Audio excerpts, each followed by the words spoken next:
Hi, good evening, everybody. Welcome to UCD Smurfit School this evening. We're just going to give it a moment to allow everybody to join the webinar, and in a couple of seconds, we'll be ready to go.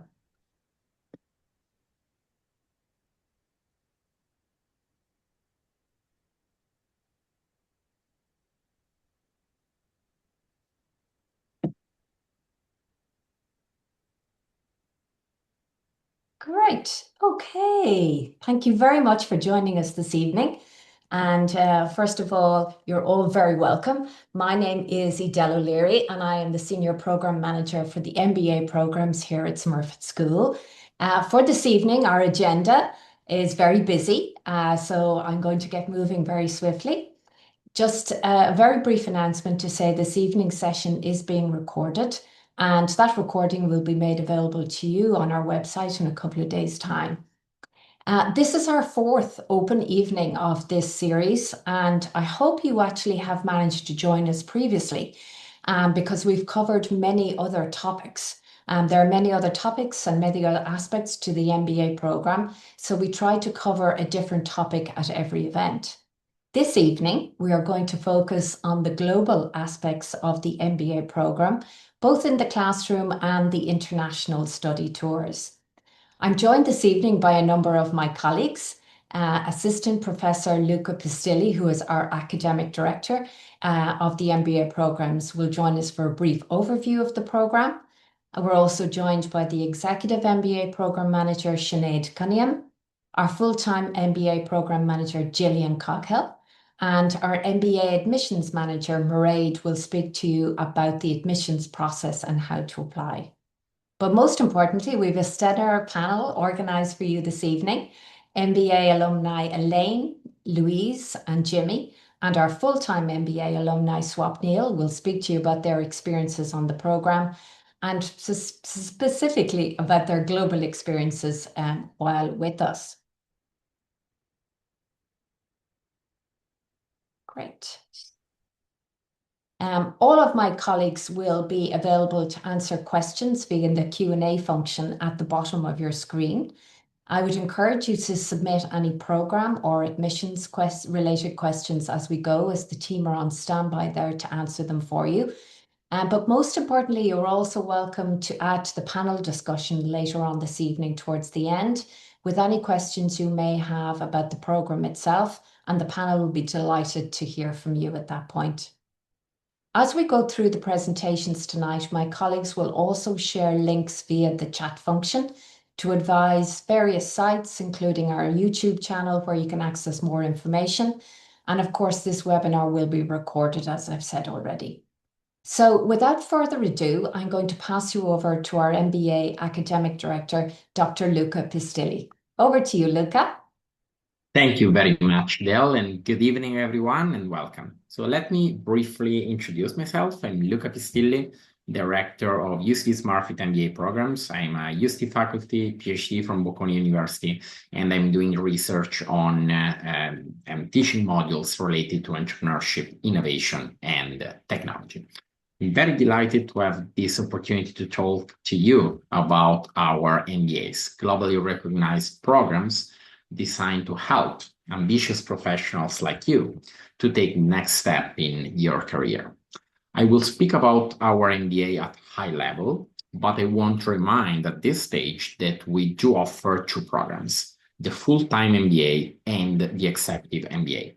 Now, the full-time MBA is a full immersion experience and requires that you are not working during the program, and it lasts 1 year, while the executive MBA runs over 1 weekend a month over 2 years and is designed for people who will continue in their roles while they study. So let's start with a very important question. Why pursue an MBA? Now, there are at least 3 main reasons why professionals choose this path. Number one, it's a globally recognized qualification. An MBA is not just another degree, it's a passport to more career opportunities, no matter where you go into the world. Number two, it enables career transformation. Whether you're looking to move up in your current field, pivot to a new industry, or even start your own business, an MBA equips you with the skills and knowledge to make that shift. Last but not least, it helps unlocking leadership potential. The Smurfit MBA in particular is designed to refine your leadership capabilities, helping you develop the confidence, strategic thinking, and decision-making skills needed to succeed at the highest level. Now, when choosing an MBA, credibility matters. The UCD Smurfit School is Ireland's leading business school and is consistently ranked among the best schools in the world. Now, just to mention some data to you, UCD is in the top 1% of global universities. We are ranked #1 in Ireland for sustainability in the EQUIS Sustainability Ranking 2026. And the MBA at Smurfit is the only full-time MBA in Ireland ranked in the Financial Times Global Ranking 2025, placing number 73 globally. We are also triple accredited, which places us among an elite group of business schools worldwide. This means our degree is globally recognized and respected by employers, ensuring strong career prospects for our graduates. In addition, we are member of several prestigious associations, including the GDSN, the PRME, the SAMS, the PIM, the GNAM, and the UNICON. Now, I will stay here for any Q&A session and questions you may have. Now, pass over to our senior manager, Edel. Thank you very much for your attention. Thank you so much, Luca. So, thank you for that overview, Luca. As I said, this is our 4th webinar this series, and I do hope you've had an opportunity to join us previously as we've tried to showcase other aspects of the MBA program, which we believe makes us truly unique. My colleagues will post a link to those events we've recorded in case you would like to hear about other aspects of the program.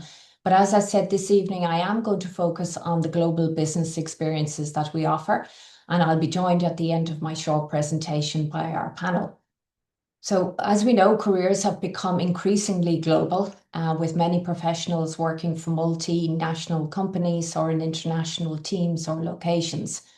I don't need to tell anyone on this call how greater global connectedness comes with complexity and uncertainty, making skills like critical thinking, cultural intelligence, and personal resilience more important than ever. Regardless of where you were located, a global outlook positions business professionals to succeed and to have a positive impact in their careers and organizations across cultures and geographies.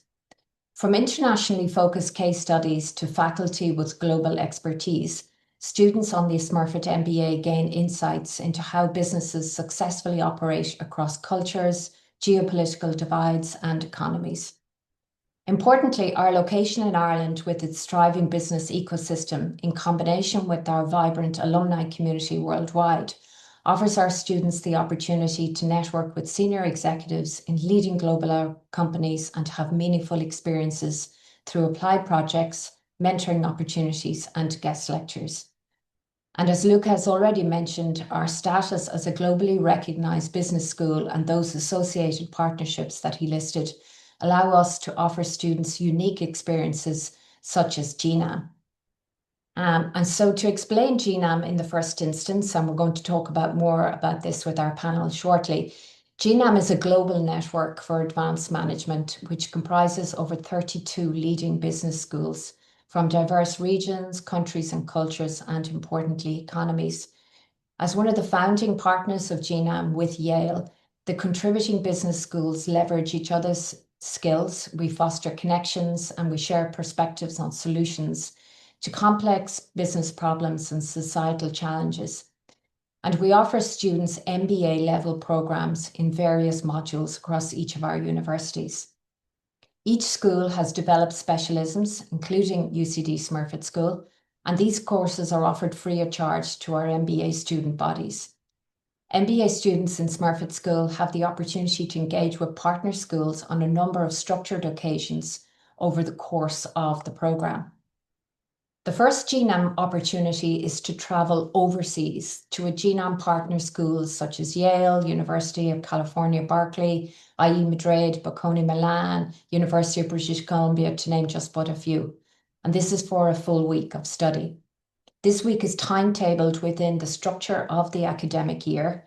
And actually, I hope by now that anyone looking to undertake our executive MBA program has actually studied the dates of the 2-year program in full, which are available to you on our website.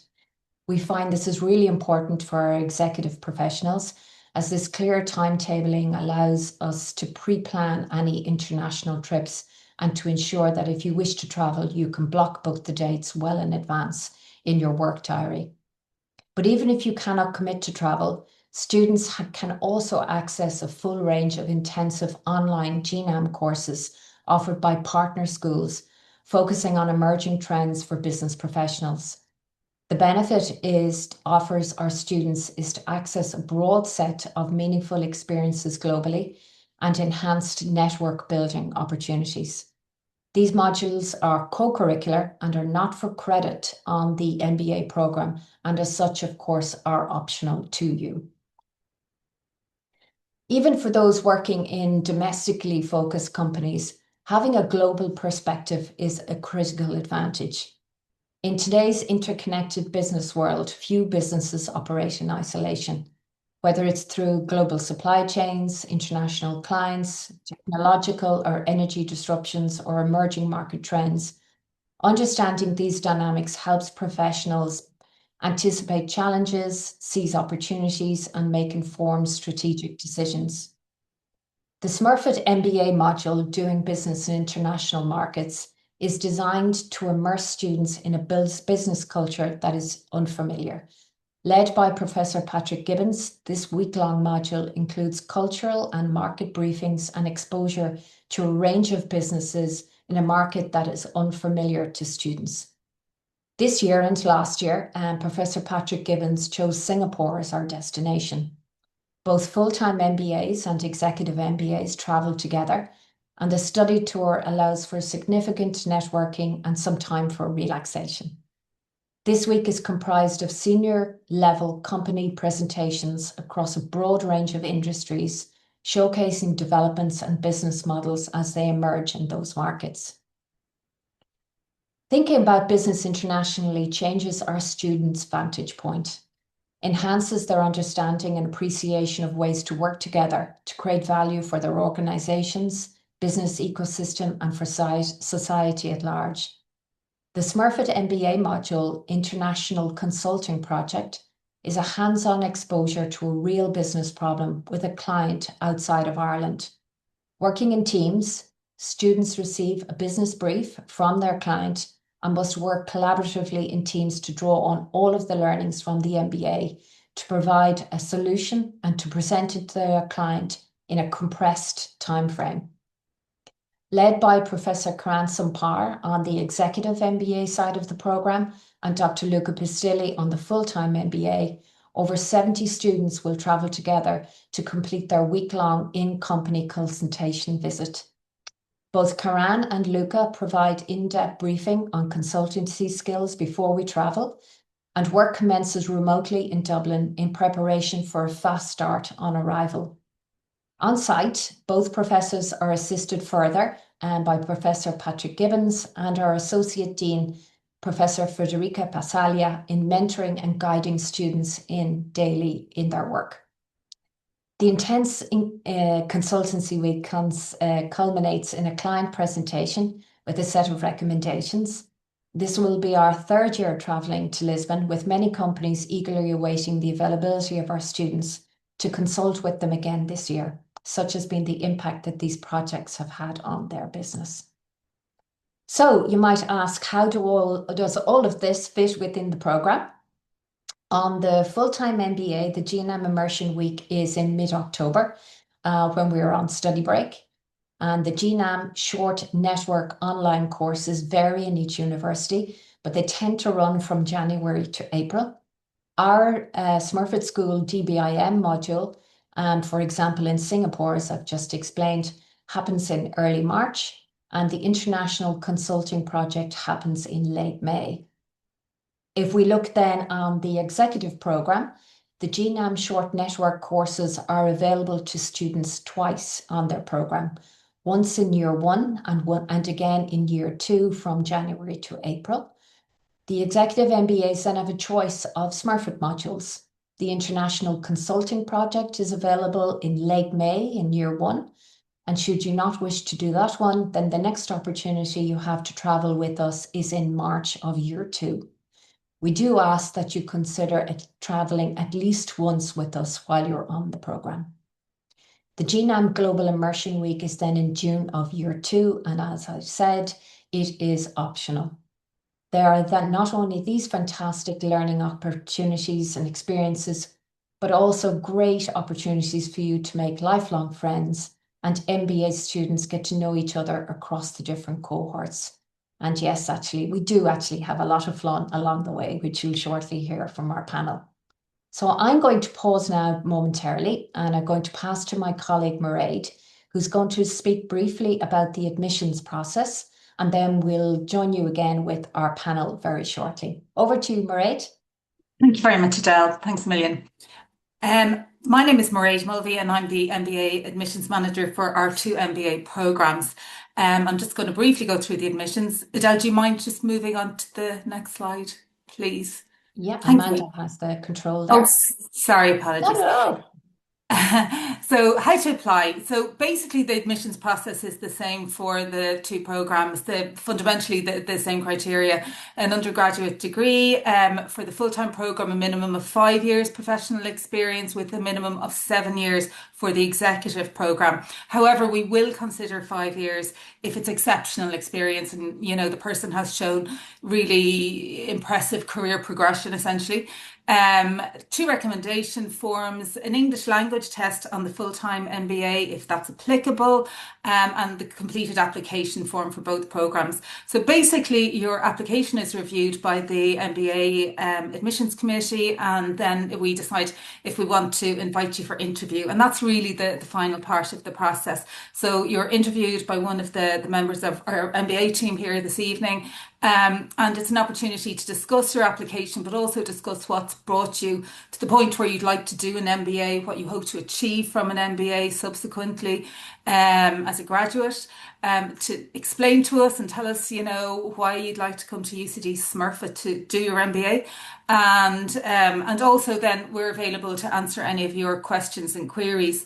If you do not have an undergraduate degree, there is a pathway that I'm happy to talk to anybody about to gain entry, basically to be admitted. You do a different type of exam. It's called an executive assessment exam. It actually, on that note, for the full-time MBA, some of our students do need to do a GMAT exam or an executive assessment exam. But what I encourage people to do is to reach out to me directly if you're not sure about your eligibility or you have any queries, and just send me a copy of your current CV. You can see my email address there, and I'm happy to, I can advise you straight away whether, you know, you're likely to be admitted or not based on, you know, the queries you have or the type of experience or length of experience that you have. So that's really it. We warmly welcome applications. What I will say is that we also offer a number of scholarships, which you can see outlined on our website. I could speak about scholarships all evening, so I'm not going to take any more of the time than I need to this evening to talk about that. But I am happy to talk to people individually about the scholarships that we have and the scholarship process, essentially. In terms of our executive MBA students, we will be commencing the scholarship process in May. I imagine it's going to be mid-May at this stage. However, you can only enter the scholarship process if you have an offer of a place on the MBA. So it's very important, if you're thinking of doing the executive MBA at this stage, that you apply soon, because your application needs to be processed. You need to go through the interview and get your offer, and then take it from there, essentially, because when the scholarship process is closed in May, that's done essentially. You don't want to miss out. The scholarship process for the full-time MBA is slightly different. So that's really the main points that I have for you tonight. Please enter any of your questions into the Q&A box this evening, and I'm happy to answer them either live or email you directly now. Thanks very much, Edel. That's great. Thank you so much, Mairead. So we're going to actually stop the slide share there now, and we're going to ask our panelists to actually turn on their cameras and their microphones, and we'll give you a warm welcome. Lovely. Great, guys. Lovely to see you all. Thank you so much for taking the time to join us. Great to see you. Hope you're all keeping well. I'm actually just going to ask you all to briefly introduce yourselves. Maybe tell us what MBA program you undertook with Smurfit School. Tell us what year you did that, and then maybe tell us what role you're in currently, and maybe just a little bit about why you undertook the MBA in the first instance. So I'll start at the top left-hand corner of my screen, which is Swapnil, and I'll start with you, Swapnil, and tell us a little bit about yourself. Perfect. Thank you so much, Edel. Firstly, thank you so much for inviting me over. It's an absolute pleasure for me. So my name is Swapnil, and I'm from the UCD full-time MBA batch of 2024. Currently, I'm working as a product manager for pricing and packaging, and also quote-to-cash operations at IBM Instana. One of the major reasons I actually chose the UCD MBA, and one of the reasons why I wanted to do an MBA, was to actually get a global exposure. Prior to doing my MBA, majority of my experience, somewhere around 6 years of experience, was in tech, was based out of India. And I wanted to, sort of push my boundaries. I wanted to go to the next level. And I felt the UCD MBA course was structured or you could say was tailored in a way which suited perfectly, what I wanted to get out of the MBA. And so it was kind of a no-brainer decision for me, specifically because of the global aspects of the UCD MBA. Super. Thank you so much, Swapnil. Next over to my reading around the clock is you, Jimmy. Are you welcome?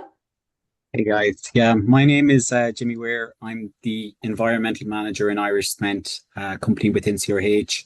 I finished my executive MBA in 2025, and same class as Elaine here. And I suppose the main reason I went for it was because it's coming up to that part of my career where I had a lot done in a certain area, and I wanted to look at other opportunities that existed within the company and external to the company as well. So I got a lot of international experience throughout my career. I worked in Asia for a significant period, the US and in Europe. So it's just looking at maybe other parts of the company where I could leverage the experience I had from an engineering background. I should have started maybe with that, saying I'm a chemical engineer originally, and I've been trying to move away from it for a while. So I suppose that's really where the MBA kind of kicked in. Just gives me a bit more of a broad understanding of how the business works, and it allows me to bring my technical abilities to other functions within the organization. And it's been tremendous. I miss it a bit, to be honest. Thank you, Jimmy. We miss you too. Great. Elaine, you're next. Hi, everyone. My name is Elaine Donoghue. I qualified last October with Jimmy after 2 years on the executive MBA.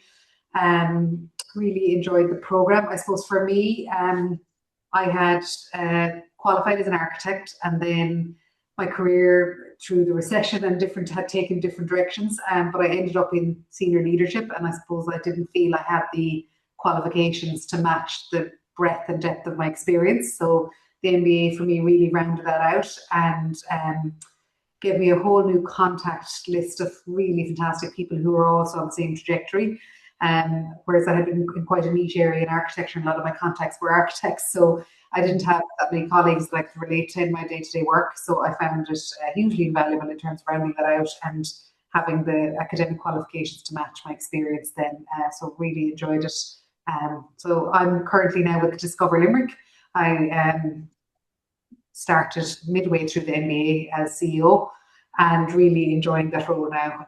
But the MBA definitely gave me that courage to, I suppose, understand my value and to really just go for it in terms of that next step up. So I really have seen the fruits of the MBA already. Great. Thanks, Elaine. And you, Louise, finally. There you are. Hey, Edel. It's great to see you. Hello. Great to see you. Hi everyone. I completed my EMBA, graduating in December 2024. I'm a former journalist and I moved into corporate communications. So I think having spent a number of years in journalism, and actually, Jimmy, I'm trained as an engineer as well, so I had a little bit of a checkered past. I still hadn't found my feet, so I felt like I developed my the threads in journalism and went into corporate communications.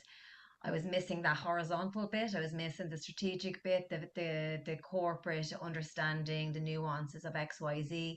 And I do like the lane that I'm in. I think I'm quite good at what I do, but I was missing those added bits just by the nature of how I came up the ladder in journalism.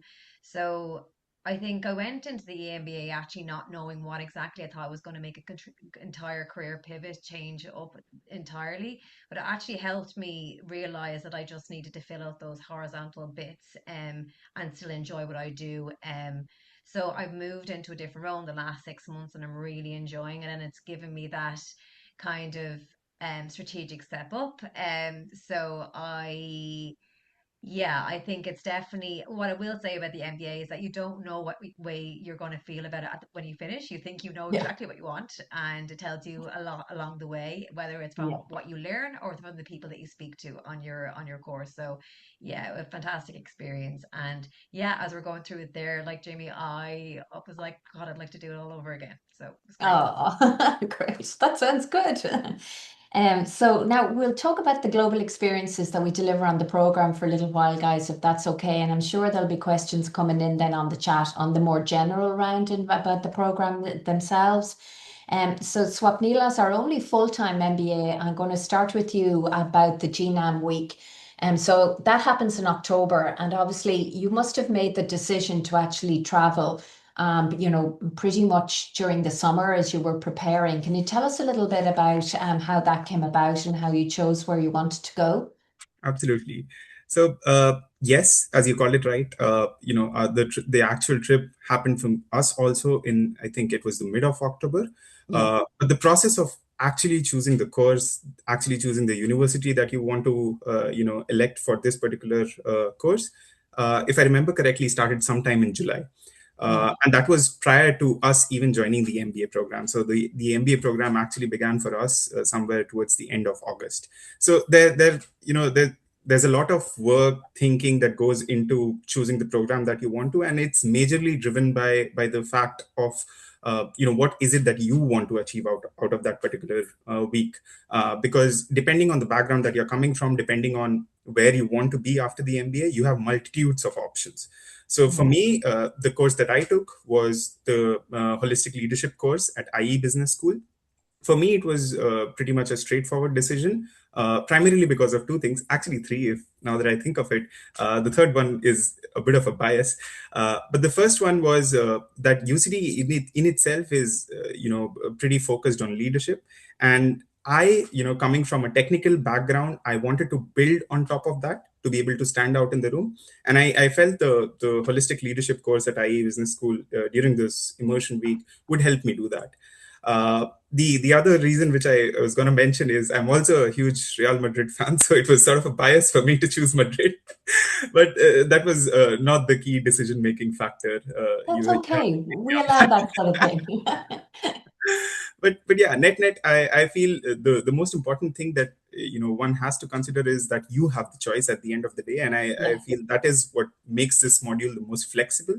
And at the same time, when I actually went there during the week, I had to have the opportunity to meet folks from around the globe, working in completely different domains. So it was a very new experience for me, not talking to people who worked in tech, talking to people who worked outside of tech, people from Australia, from New Zealand, from different places of the globe. So it was I would say it was an enriching experience for me. And the thing that stood out for me was how this particular experience helps you as or serves as a global network multiplier. And a small example from that is I met one of the folks during this GNAM immersion week. And we were recently talking, and he came across an opening in IBM. And having already interacted with him, having worked with him for that 1 week during the GNAM module, I felt he would be a good fit for IBM, and I ended up referring him. And eventually, he now has a job in IBM Australia, I think that basically tells you how much you can get out of this module. Super, great, thank you so much. And Jimmy and Elaine, both of you managed to get as far as Yale. Did you plan that together, or did you both individually decide you were going to go? We discovered afterwards. I was trying to figure out who the second person that was going to Yale was, and eventually figured out it was Jimmy, so it was great. So we had a ball, in all fairness. Yeah. Very lucky to be chosen to go to Yale, and had a fantastic time on the program. It was a certificate in behavioural management. Really amazing to see a new teaching style. Obviously, Yale attracts some of the best lecturers in the United States. They all have significant profiles. Lectures are almost like a TED Talk in terms of the performance level that you get. Very different, but a really unique teaching environment. And again, as everyone's probably aware, the schools are all very aligned in how they contribute throughout the program. So there were obviously people traveling to UCD as well for that week that we were in Yale. But an amazing network of new contacts. We still have a WhatsApp group on the go. We're broken down into teams to work through the week, which is fantastic. So you really got to know about 10 people really well.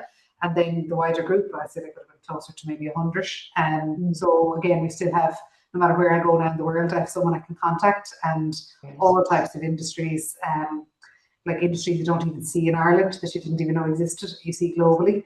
And great contacts. We've got invited to all types of events, like in Oxford and Singapore and all types of areas. So really great for networking, and the teamwork and projects were fantastic as well in terms of building that network, and learned a huge amount from just a very different teaching style. I'm sure you can concur. Yeah, so coming in the second year, Jimmy, I'm obviously intrigued that it's such a commitment of your time from work. How did you feel that it benefited you, that it was worth actually giving up another whole week? Yeah, I think when you're making the decision at that time, like I suppose doing the GNAM was something I wanted to do before I joined the program. So I was very motivated to go and do it. And then the selection process, you have to pick your favorites and what ones fit in. For me personally, I really looked forward to it. I was very fortunate I got my first choice. And that made it, when I got over to Yale, I'm very interested in like behavioral science. I don't know, it's the engineering of people, I suppose. Maybe that's the next way the mind works. But just the lectures over there were excellent. And actually, one of the things myself and Elaine said when we left was we were so impressed with our own lectures back in UCD that they were on a level with the same as Yale. Maybe not as theatrical, but we covered some things, that were already covered already. And I think the final thing I'd say is just the meeting all the different people from other MBAs and be able to compare war stories and capstone projects and future opportunities that come up. That's been brilliant. And one of the guys that I met over there, I was at the NFL game in Madrid, and we met up and we caught up on each other's careers and how we're getting on. So I just it was a terrific opportunity. If you get the chance to do it. But I think that like when you're in second year, sometimes you can be got your eyes on the prize at the end. But like, I think it's important to say, look, you're on the MBA to take on every opportunity that comes. So when the opportunity comes, you should take it, because, as I said, I'm a year out now, and it feels shorter really, but you only regret the things that you didn't do, not the ones you done. Yeah, that's great. Thanks, Jimmy. And Louise, you managed to also pull off a double. You did a network week, and you participated in a short network online course as well. So tell us a little bit about both of those. I did. I managed to get the OR into Yale by doing the SNOC. Yeah. So I think, I think my top two were Yale and Souder, and I think one of them probably for the college, but also for the location. So, like Swapnil said, there's always a little bit of bias. You're taking time out from work, there is part of this, and like I extended my trip and I did a little bit of traveling around there because I hadn't been there before. But the course also pulled me in. So for in Souder in Vancouver, I did the people and performance management course.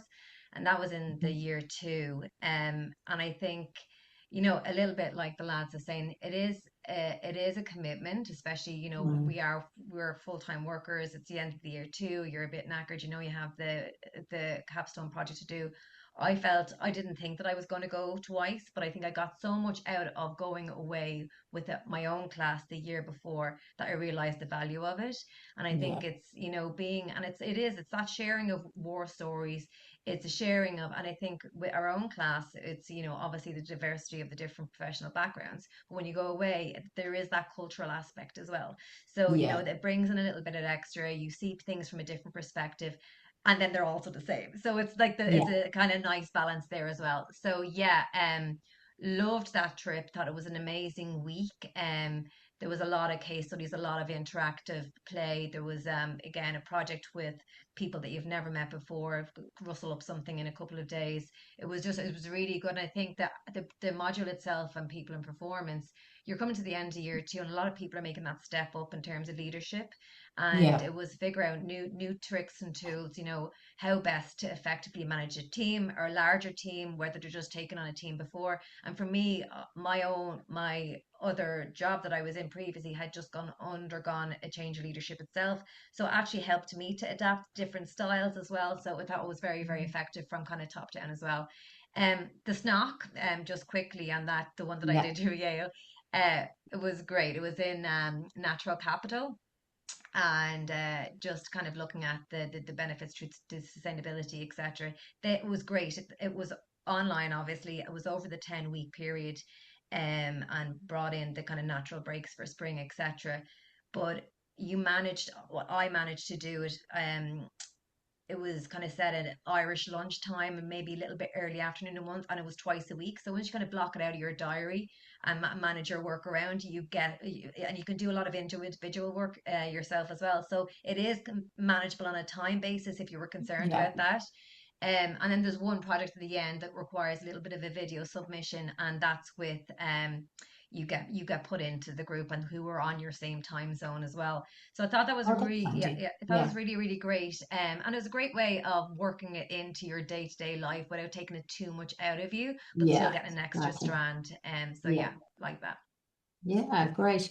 And James, you got to do one in the University of Hong Kong. And again, how did that fit with the working life? How did they do that one? Yeah, like I'll be straight about it. I actually mixed up the times. I thought it was going to be in the evening, turned out to be in the morning. But similar to Louise, I just got it booked off through work, and so we were able to work around it, and work were very understanding about it, so it worked out well. I would say the SNOC was probably more labor intensive than some of the courses I would have actually done in college, right? So we had a lot of in-class exams, and we had a final exam at the end of it, but it was very interesting. So I focused on investment analysis, and that was kind of, so originally I was focused more around maybe business development, but this was more of a corporate finance side of things. And at the time, Trump was playing havoc, so it was really interesting. The lecturer was able to tell us a lot, like about how the bond markets were in, and I think that was the first time like they had the negative yield curve, so that was really interesting. And it was probably one of the most interesting modules that I did, and the most that I got from it, even though at the time I do appreciate it is challenging, because you have work that it's directly competing with, and you have other subjects on as well. But again, I was very lucky. The Hong Kong University lecturer was excellent, and everybody that participated in it really found it interesting. It's so well organized. So it wasn't something that you're going to go and get through it ham and cheesy. You had to knuckle down, or you weren't going to be able to get through it. But it was rewarding in the end, because you get a lot of knowledge and information out of it. Oh, that's super. So then if we leave GNOM aside for a moment, guys, and just talk now about the 2 modules that we run ourselves at UCD Smurfit School. Swapnil, you're the only full-time MBA, and as such, then you're actually the only one who actually came to doing business in international markets out of this group. That's a completely different module. So tell us a little bit about that one from your perspective. So I think the way the global modules in UCD are structured are very progressive in that sense. So starting with the GNAM module, it was more on the theoretic academic side of things, Yeah. to the other end of the spectrum, where the international consulting project was more on the practicality of you actually implementing what you've learned throughout the MBA. DBIM specifically was, I think, if I remember, midway through the MBA, so Yeah. somewhere around March. And the timing of this was actually perfect. Reason being, by that time you've got enough global exposure to understand, how different companies operate in different geographies. But at the same time, you've also developed some theoretic and practical understanding of the basic core modules of an MBA, such as strategy, finance. So by that time, you have certain understanding of how, what are the different aspects that are considered when you're running a business in a particular geography. Before this module started, we were prepared well in advance. We knew well in advance that we were traveling to Singapore. Professor Pat Gibbons was taking some initial sessions to help us understand about the economy of Singapore, the geography of Singapore, how, what are the different businesses that we are going to visit, how is it culturally different from Ireland. So these things help you a lot when you're actually there, because you have 1 week and you want to make the most out of that 1 week. During that week, we received a very warm reception. We were actually received by the ambassador of the Republic of Ireland to Singapore. That was very overwhelming. I would say it was the first time I was having an interaction with someone who was of such a high stature. And it is followed by continuous company visits. So each day we had 2 company visits, and these companies are also planned in such a way that it's not focused on a specific industry or a specific size of company. There were startups, there were scale-ups, there were global companies, there were companies in the tech space, in finance, in logistics. So it covers a vast majority of the experience that a global MBA student might want to get out of that. And the assessment was also, so this was a module, so it was we were assessed on it, but it was not like we were awarded a grade or something, if I remember it correctly. It was more sort of a personal reflection. So again, you have the chance to reflect from a very personal perspective, how you felt about that module, what did you learn out of it, what were the insights that you were able to draw out of it. So you have the luxury to actually take your own perspective and what you learned and put it on paper. So that I felt was one of the good parts of the module. Super, thank you. And then all other 3 of you actually chose to do the international consulting project. I'll start with you, Louise, because you're different to your group, to Jimmy and Luane. Tell us a little bit about where you went in your year for your consulting project. We went to Prague, and it was the first time that we'd gone away as a group. So it was really interesting to see how people worked under pressure in a very short space of time.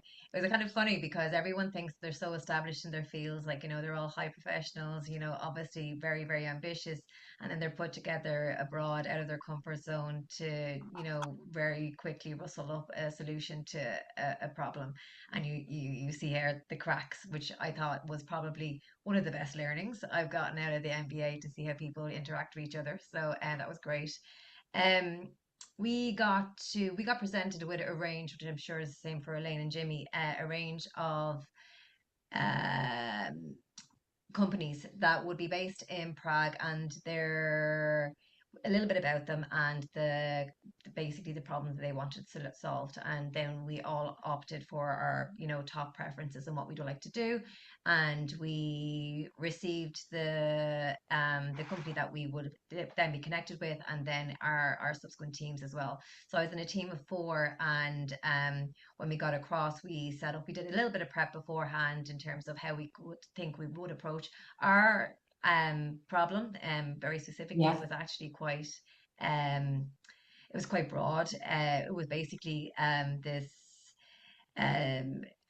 the company was trying to use technology to get away from single-use packaging and move towards this kind of pod base. Then they'd worked with a couple of companies before, and they asked, could we figure out the viability of them entering the pet food market? So could it go anywhere? So we had to figure out within 4 days what kind of solution made the CEO want to hear from us, and what could we do to try and solve that. So it was very interesting, great fun, really hectic, but yeah, a fantastic week, and I think that really gave me the impetus to try and get as much as possible out of the EMBA going forward. So Super, great, thank you. And then Jimmy and Elaine, I think both of you were in Lisbon, correct? Yeah. Yeah. Jimmy, do you want to tell us a little bit about your company presentation and how Yeah. your project actually rolled out for you? Yeah, no, it was, look, again, I think Louise covered a lot of the kind of preambles to it. But when Yeah, you arrive out there, you are a certain amount prepared. You've done a kind of online meeting, we'd scoped it. We kind of knew what we wanted to do. I wouldn't say, now maybe Elaine will contradict me. We weren't over prepared going out there, we're kind of, were you both in the same team or were you in different yeah, teams? You're both yeah. in the same team. Okay, very good. Yeah, so like again, I suppose we would have known each other reasonably well, certain members of the team before we went out. So Yeah, it was a sustainability project, and both myself and Sharon had some experience in that area. yeah, And then the other, the likes of Elaine and Ava were bringing their own experience to it. And I suppose myself and Sharon would have dealt with consultants in the past, but we were on the other side of the table. I suppose we were the guys paying the money. So it's yeah, just interesting to go out there and see what the other side sees and how they deal yeah, with things and what you're meant to deliver under a very tight time frame. I think what we did really well was we got to spend a lot of time with the client, and we didn't rush into it too quickly. And once we got to know Leanna quite well, we kind of understood exactly where she wanted to go with the business. She had already a lot of experience in the area and had strong connections with a lot of sustainability experts that were very much bought into her as a sustainability leader. And then it was really what we discussed with her is about kind of formalizing them relationships, and then she's setting her business up in Ireland, and then making sure she, understood the financial consequences of it, yeah, grants, funding, and actually Elaine was brilliant on that side. She was brought so much to the table. But I would say really what we had was we spent a lot of time with the client, and then we really trusted each other when it came down to the presentation. We could split the subjects up, and everybody really excelled and delivered at the very end when it all came together. It was, yeah, a little bit rush, but at the end, we were very happy with what we yeah, delivered. yeah, We gave yeah. a very good presentation and portfolio over to the client. Great. Elaine, actually, now that Jimmy's talking, I think I actually distinctly remember you guys. And Sharon, that's right, Sharon McManus, isn't that right? Yeah, Yeah, yeah, yeah. Very good. Yeah. looks So tell us from fantastic. your perspective, how did you feel? Um, so look, daunting for me because I didn't get any of my first three choices, and I got landed into Sustainability Central on my international project.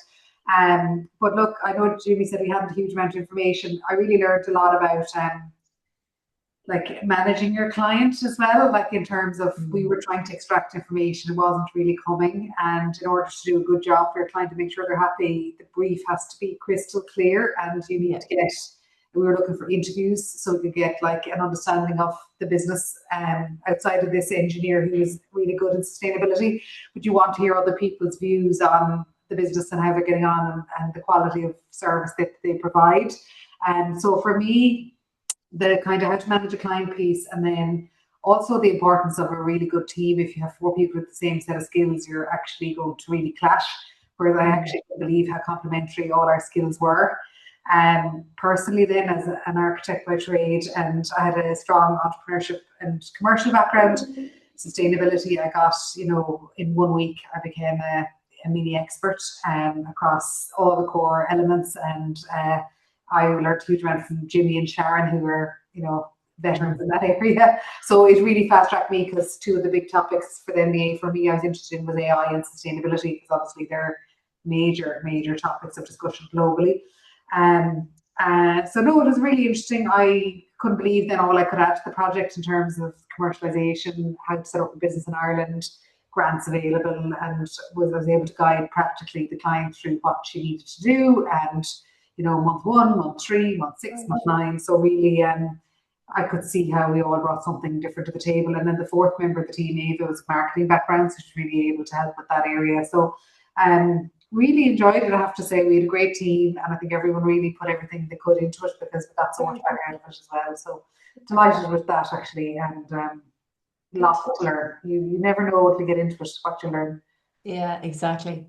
So listen, guys, I'm going to pause there for a moment now and just see what questions we have coming in from our audience this evening, because I'm sure they want to ask you some either things about the global side of the course or whether some practical things about the program themselves. Sinead, do you want to pull out a couple of questions there that people Yes, are asking?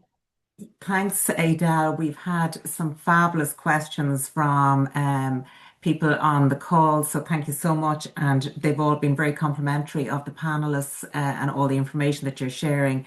So we've two really exciting questions, one on AI and another one on workload. So Gillian, I think we'll talk about the AI one shortly. And but I just maybe wanted to pose maybe to you, Elaine, in relation to workload.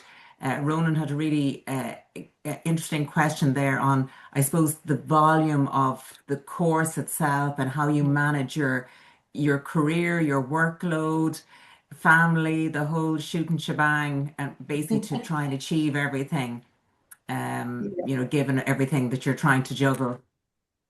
Yeah, look, it's an investment in time. It's 2 years of commitment.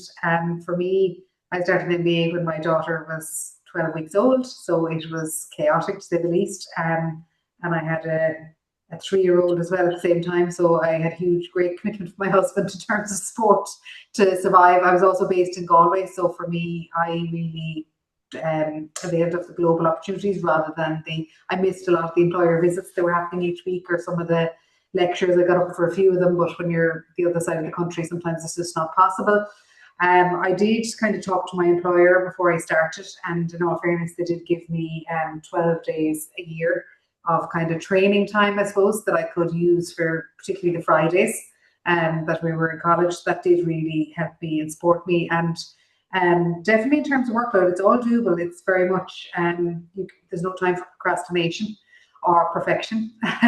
You really have to get on with it, but you're in the same boat as everybody else. And I did find in our group particularly there were some great project managers who could split out all the deadlines and tell you what you were meant to be doing or what was coming up. So you are in it as a group. It's not just you on your own. And then for each kind of 6 months of the year, so from September to Christmas, you're in a group of 4, and they're your little group, and you work on all the teamwork projects together. So you can kind of bounce off each other, and they're your support network for that kind of first term or second term. So there's a lot of support there, but you are investing your time and energy in it, and it's definitely just not to procrastinate. When you have a finite amount of time to get things done, you just have to get them done, and that's it. So good learning for me in that area too. Great, super. Yeah, Thanks good. for that, Thanks for Elaine. that. And there was another really interesting question. Yeah. I think that's just on the questions. That seems to be a really pertinent one, just about the demands of work in terms of work-life study balance. Essentially, if anybody else had anything to add to Elaine's excellent answer, just the challenges that you did encounter. Yeah. Anybody else wants to? Jimmy, go ahead. Yeah, no, just I'd add to really what Elaine said. One thing I did like about UCD, and I looked at other programs as well, really was how they split out the modules. So you were able to take on a module, you had your online class kind of setting you up for what was happening early on in the semester. You knew which modules you were doing, you sampled each of them. And I suppose you could really pick which ones that you were, okay, I can see this is going to be a bit meatier than this one. And you could manage your time around that. And that wasn't something like that I fully appreciated till I got into it and I was going through it. And it just meant that you could stagger how you took on the work, and maybe a certain module you were like, okay, I have the experience in this, I don't have to deep dive as much. And then other modules you're like, I need to concentrate on a bit better. And then we had other student or other classmates, they had things cropped up, they had issues. And I have to say, to be honest, engaging with UCD on that every time they had issues or anything that came up, as long as it was flagged early and discussed, everything seemed to work out well and to be able to move things around. Now, the only thing I would say, I wouldn't recommend moving things around too much because you're just better off getting through than get them done and move on, because if you move something back, the other semester is already full, so you're going to be putting yourself under pressure. But I think for any of the classmates that had any issues or anything like that, it all really worked out really well with them. And I just really appreciated that. And then in terms of my own workload, for me, again, similar to Lane, two young kids, but my partner was very good in helping on this. And what worked for me was I used to wait back late in the evening, work would be quiet, and I pick an evening coming up towards deadlines and I get through my majority of work. But everybody had different systems. Some people had Saturdays, some people had Sundays. For me, I liked to just go hard during the week and then try and have some time to spend with the family at the weekend. And of course, not every time it went to plan, but I think if you approach it that way, nearly like a side hustle, that you need to put some time aside to take it on, you're going to be good. And I think the one thing that Elaine touched on is just we have different teams each semester, so you get to know everybody in the class really well. So by the end, like I don't know, for me anyway, I always had an affinity with my first team, because it's where you're getting to know people and you feel sad leaving it. So the second semester, you're kind of like, oh no, I wish I had my old team. But then by the time you get used to changing over to teams, you become more adaptable. And even though I was saying I wasn't happy with the system initially, you do see the point of it as you get into the third and fourth semester. Yeah. I know we're stuck Thanks for that. and I'm just going to quickly add in, like, first of all, I'm all hail for anyone doing this with young children. I think it's amazing. So fair play. But just on the jumping around the teams, and I know Elaine touched this on as well. It is a huge thing to lean on your strengths and to lean on your team member strengths as well. Like, I'm a bit of a wordsmith, so I could pull together a lot of the essay style, a lot of the reflection style stuff. But I'd ask like the accountants and the engineers in the room to double check my figures. So I think, once you get comfortable with asking for help and I will reciprocate, I think that really helps you get through the project work. And I mean, it's what it's for. That's what we should be doing in work anyway. Lean on your strengths and then been able to delegate and ask for help in the right areas. Great, thanks, Louise. Len, you wanted to jump back in there, or did you? No, just in terms of structure, I suppose for me, I was traveling an hour and 15 to work every day. So a lot of the readings, I just put up in the car and listened to them. So I'd listen to them on the way down. I'd listen to the same reading on the way back. Yeah. It's a huge amount of reading to get through for your weekends. And then for me, it was Sunday morning. So my weeks were just jam-packed. So Sunday mornings, I'd get up and get out to the office away from the kids, and I would just go for it then in terms of I knew I had X amount of time to really deliver. But again, you try balance it as best you can, and sometimes you can't get to everything, sometimes you do, but you kind of evolve as you go. But you have to pick what suits your own work piece as much as you can. Yeah, super. Okay. Edel, I might just jump in very quickly. Just one very quick question that has just come on from that is that the amount of, I suppose, homework or prep work that's involved, say on a weekly basis or a monthly basis, just even if someone could kind of give a ballpark figure of what they felt they needed to do. Yeah, just pick one module. Jimmy, you look like you have an answer there. Pick one module and tell us how many hours you think you are putting into this. I have to say, I think it's module specific, right? So certain modules, like I say, strategy, like, strategy was very intense. And if you didn't have your pre-reading done, you really were going to struggle to get the best out of the class when you were there. That was both strategy modules. And then there's other modules where I think there'd be, a lot more the engagement in class, and class members can help you along with it. But so like, just to give it an idea, I suppose I always broke it up into a month. You'd have pre-reading maybe for individual weekends, the online weekends. That could be honestly something, it depends on how you read them. Like Elaine has her own way. Like for me, that would maybe take 3-4 hours, maybe just to get some of them through the pre-reading. And then for the long weekends, it'd be something similar. And that's, that wouldn't be taking all the selective stuff. This would be mainly the core stuff or something else I'd be interested in. I would say it's manageable. So Elaine had her tactic. I used to get the dart in, and I used to every time be on the dart on the way in and on the way out. That I'd be going through some of the papers and getting, probably leaving it too late, but at the same time doing my best to get up to speed on things. And look, everybody operates different. Some people have loads of work done, and other people will be able to contribute just as good by just skimming through it. So it really depends on the person. Yeah. I think the technical answer is probably equivalent on both programs. So technically, each module runs between 21 and 24 hours of teaching time. So that's somebody standing in front of you actually delivering lecture. And then wrapped around that, technically there's about 100 hours of what we call student effort hours. So if you're on the full-time program, you're obviously being taught over 12 weeks in different trimesters. So then the effort hours get broken down into the weeks. And if you're on the executive program and you're coming into us to do a module weekend, then obviously the effort hours are spread over the month before you actually come into us. So on average, people tell us that it's about, maybe 15 to 20 hours of reading a week. And depending on how quick you take in information, or indeed, as Jimmy said, which module it actually is. Swapnil, do you want to add something to that from the full-time side of the house? Yes, since most of the folks who talked about it were talking about it from an executive MBA perspective. If you're doing a full-time MBA, I think the only thing that I would like to add to it is the full-time MBA itself is structured in such a way, the schedules are structured in such a way that you will have sufficient time to do these pre-reads, to these assignments within the week itself. I can tell you from my experience, I never had to, spend more time than that was already, given in that week, off days, days where we had only half days of classes. So apart from that, I did not have to actually spend, for example, say weekends or pull out an all-nighter. I didn't have to do that. It also gives you time to build on the network that because for a lot of us, moving to a new country, it's a big change, and you would want to acclimatize yourself with the environment, where, talk to new people, build a network here.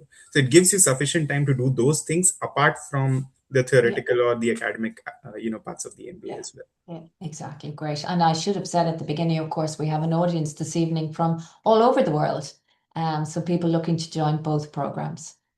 I see actually there are some questions about AI, Sinead. Should I actually I was just going to just point you in that direction. I'm conscious of time, but it was just absolutely. Very briefly. Very interesting question, which Luca actually answered really, really well with.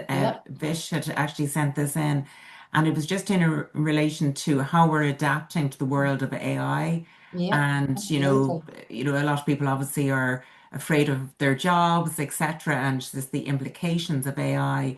So Luca had a very interesting article in Image just quite recently, just during the week. So I'm actually just going to post that into the chat there, so that people can click on that link and look at some of the information.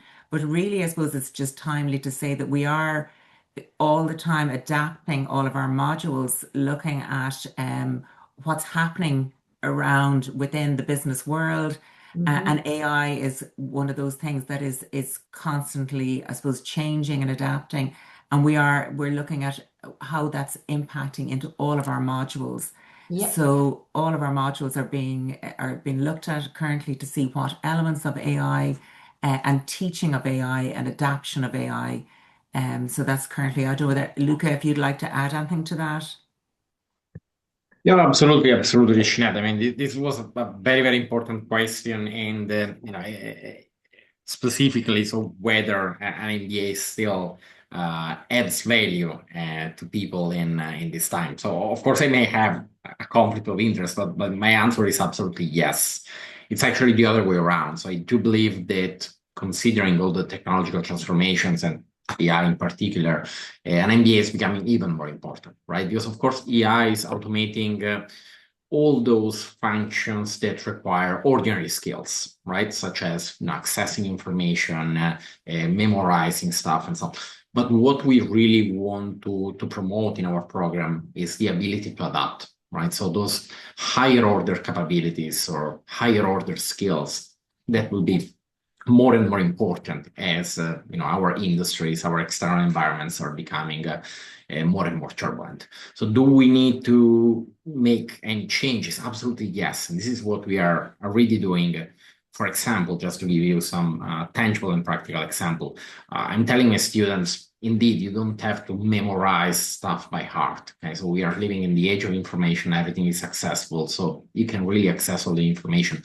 So what you need to learn is actually the ability to lead, the ability to challenge the existing things and how practices have been doing multiple times in the past. And so for this reason, I do believe that, in order to develop those sort of higher order skills, an MBA programs is absolutely important and will be increasingly more valuable in the next future. But I really encourage you to have a look at my article, because there I highlight those points in a more detailed manner. Like, now, conscious of time, I'm not speaking more, but this was an extremely relevant question, so I'm really thankful to you for asking this. Thank you.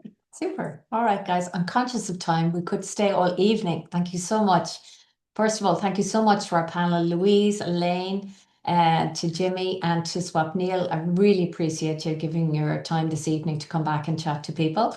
I'm hoping that our audience have got the answers to the questions that they came along to hear. This is probably the last webinar of this recruitment series. I don't know if we'll host another one, possibly over the summer. So if anybody is thinking of joining us in August, please do reach out to one of us on the team. Amanda is going to share a QR code shortly where you can actually pick up all our information. And thank you so much to my colleagues, to Luca, to Mairead, to Amanda in the background, and to Gillian and Sinead, the program managers with me here at Smurfit School. I'd like to wish you a nice evening, and hopefully we'll see some of you on campus in August, and hopefully I'll meet you guys, our alumni, soon as well. Okay, thank you, everybody. Thank you. Bye-bye.